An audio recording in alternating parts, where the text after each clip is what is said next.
Hello అండి. అందరికీ అనుకోని ప్రేమ కథకు స్వాగతం. ఈ కథను పూర్తిగా వినిన తర్వాత మీకు నచ్చినట్లయితే తప్పకుండా సబ్స్క్రైబ్ చేసుకుని మన ఛానల్ని ఎంకరేజ్ చేయవలసిందిగా కోరుకుంటున్నానండి. ఈ కథకు సంబంధించిన మిగిలిన అన్ని పార్ట్స్ కూడా మన ఛానల్లో ప్లేలిస్ట్లో సేవ్ చేయబడి ఉన్నాయండి. ఒకవేళ మీకు ఇంట్రెస్ట్ అయితే గనక వెళ్ళి చెక్ చేయొచ్చు. మరిక ఆలస్యం చేయకుండా కథలోకి వెళ్దాం. దీర్ఘంగా ఆలోచిస్తున్న సుందరమ్మ గారిని, నాన్నమ్మ, ఏమీ ఆలోచిస్తున్నావు అంటుంది వసు. ఆమె నవ్వి, ఏం లేదు వసు, మీ నాన్నమ్మ మీ చిన్నప్పుడు జ్ఞాపకాలు గుర్తు తెచ్చుకుంటుంది అంటుంది. నాన్నమ్మ, ఆదిత్య అన్నయ్య పెళ్లి గురించి నాకు చాలా కంగారుగా ఉంది. ఎందుకు అన్నయ్య పెళ్లి చేసుకోవటానికి ఒప్పుకోవటం లేదు అంటూ సుందరమ్మ గారికి మరింత చేరువుగా చేరి అడుగుతుంది వసు. ఆమె నిట్టూర్చి, అది చాలా బాధాకరమైన కథ వసు.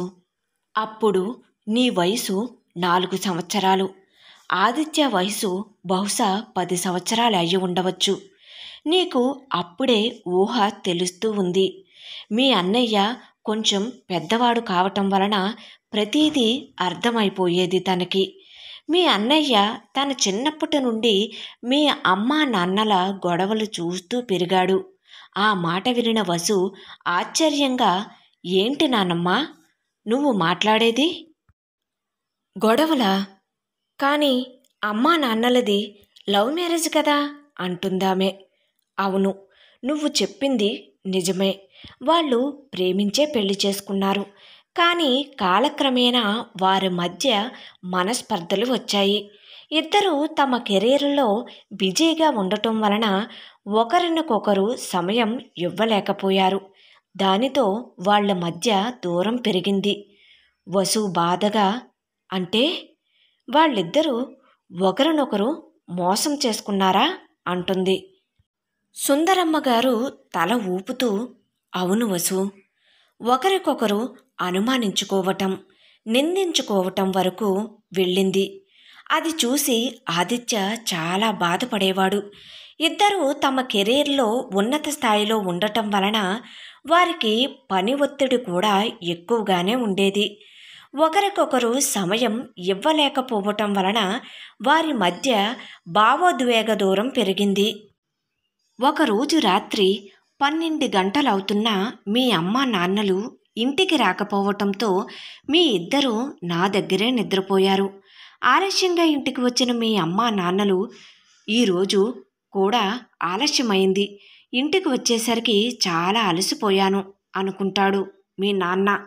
నా పరిస్థితి కూడా అంతే. రోజు రోజుకి పని ఒత్తిడి ఎక్కువైపోతుంది. మనకు ఒకరికొకరు సమయం ఇచ్చుకోలేకపోతున్నాం. మన పిల్లలతో సరదాగా టైం స్పెండ్ చేయడానికి టైం కూడా దొరకటం లేదు అంటుందామె బాధగా. అవును, మనం పెళ్ళైన కొత్తలో ఎంతో సంతోషంగా ఉండేవాళ్ళం. ఇప్పుడు ఆ సంతోషం ఎక్కడో మాయమైపోయింది అంటాడతడు. మన మధ్య ప్రేమ అనేది ఇంకా ఉందా? మనం ఒకరికొకరు సమయం ఇవ్వకపోతే మన బంధం ఎలా నిలబడుతుంది అంటుందామె కన్నీరుతో. నేను నీకోసం, మన పిల్లలు, మన కుటుంబం కోసమే కదా కష్టపడుతున్నాను అంటాడు. అవును, కష్టపడటంలో తప్పు లేదు. కానీ ఫ్యామిలీతో గడపలేనంతగా కష్టపడటం దేనికి అంటున్నా అంటుందామె ఆవేదనగా. మరి నువ్వు చేసే పని ఏమిటి? నువ్వు కూడా ఇప్పుడేగా వచ్చావు అంటాడతడు కోపంగా. అదే నేను చెబుతున్నా. కొంచెం మనం వర్క్ ప్రెజర్ని తగ్గించుకుని మన పిల్లలతో హ్యాపీగా గడుపుదాం అంటుందామె. లేదు, నువ్వు ఎప్పుడూ ఏదో ఒక కంప్లైంట్ చేస్తూనే ఉంటావు అంటాడతడు తన చేతికి ఉన్న వాచ్ను తీస్తూ. నువ్వు కేవలం డబ్బు సంపాదించడం గురించే ఆలోచిస్తున్నావు. నీకు మన కుటుంబం గురించి పట్టించుకునే సమయం కూడా కావాలి అంటుందామె.